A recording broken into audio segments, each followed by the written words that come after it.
আসসালামু আলাইকুম, সবাইকে আমার ভিডিওতে স্বাগতম। আশা করি সবাই ভালো আছেন। আলহামদুলিল্লাহ আমরাও ভালো আছি। আমার ছেলের স্কুলে এসেছি। তো গত ভিডিওতে কিন্তু দেখিয়েছিলাম যে স্কুলের গাছগুলোতে প্রচুর পাতা ঝরছে। তো আজকে দেখুন পাতা কাটার জন্য মেশিন অলরেডি এসে পড়েছে। অনেক উঁচু উঁচু গাছগুলো সেগুলো কেটে ফেলতে পারছে মেশিনে খুব সহজেই। আর মানে কেটে দেওয়াতে দেখা যাচ্ছে যে পুরা স্কুলটা আলোকৃত হয়ে গেছে। 2-3টা গাছ কেবল পাতা কেটেছে, এর মধ্যে একদম ফর্সা হয়ে গিয়েছে। তো আরও এগুলো সবই কাটা হবে। আর আকাশটা তো একদম পরিষ্কার হয়ে গেছে। সব গাছগুলোই যেগুলো পাতা পড়ছে ওগুলো কেটে দেওয়া হবে। তো আজকে আমি তেমন কোনো রেসিপি আপনাদের সাথে শেয়ার করিনি। আমার ঘরোয়াভাবে একটি ভর্তা বানিয়েছিলাম, টমেটো ভর্তা, সেটাই এর সাথে শেয়ার করব। কারণ এই ভর্তাটা আমার খুবই পছন্দের একটি ভর্তা। আর আমি প্রায় সময় এই ভর্তাটা বানিয়ে খেয়ে থাকি। বাচ্চারা তো সব সময় মুরগির মাংস পছন্দ করে বা যে কোনো মাংস। তো যখন আমি ভাত খেতে পারি না তখন আমি এই ভর্তাটা করেই খেয়ে থাকি। আর টমেটো তো সবার ঘরে কম বেশি থাকে। তো আজকে একটু ভিন্নভাবে করছি। সাধারণত কাঁচা পেঁয়াজ, ধনেপাতা এগুলো করিনি। আমি আজকে পেঁয়াজটা একটু ভেজে দিব আর 2 কোয়া রসুনও এর সাথে ভেজে নিব। আর শুকনো মরিচ দিলে ভালো হতো, কিন্তু শুকনো মরিচ আমার কাছে ছিল না, কাঁচা মরিচ দিয়েই বানাচ্ছি। তো এই পাশে এগুলো একটু ভেজে নিলাম, কারণ একটু থেকে গেলে কাঁচা পেঁয়াজটা যেন কেমন হয়ে যায়, আর ভেজে নিলে ওই প্রবলেমটা থাকে না।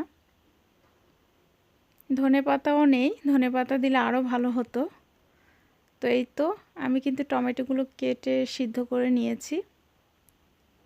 একদম চুলার আঁচ কমিয়ে সুন্দর করে সিদ্ধ হয়ে গেছে, লবণ দেওয়াও আছে।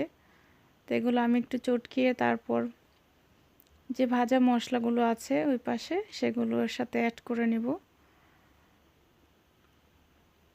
তো এই ভর্তাটা কিন্তু আমরা যখন কোনো কিছু খেতে ইচ্ছে করে না তখন এই ভর্তাটা বানিয়ে আপনারা খেয়ে দেখতে পারেন, অনেক ভালো লাগে। আর টমেটো দিয়ে নানান রকমের চাটনিও বানানো যায়, প্রায় সময় আমি চাটনিও করে থাকি। তো আজকে সিম্পল একটি ভর্তা আপনাদের সাথে শেয়ার করলাম। এর মধ্যে আমি সামান্য একটু সরিষার তেল দিয়ে দিব।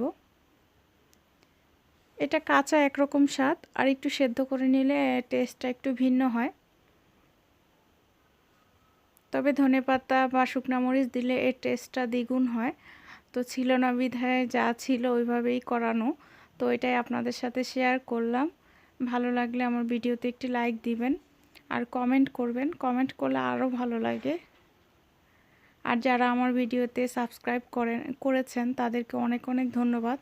আর যারা করেননি, ভালো লাগলে প্লিজ সাবস্ক্রাইব করে দিবেন। আর এই তো আমার ভর্তাটা রেডি। টমেটো ভর্তাটা সত্যিই খুব ইজি, কিন্তু খেতে অনেক সুস্বাদু। আর বাটা বা পাটার কোনো প্রয়োজন হয় না, হাত দিয়েই করা যায়। মানে একদম কষ্ট কম ছাড়া সহজেই একটা ভর্তা বানানো যায়। টমেটো ভর্তাটা খেতেও কিন্তু দারুণ। তো আপনারাও ট্রাই করে দেখতে পারেন। তো আজকে আর ভিডিও বড় করব না, সবাই ভালো থাকবেন। আল্লাহ হাফেজ।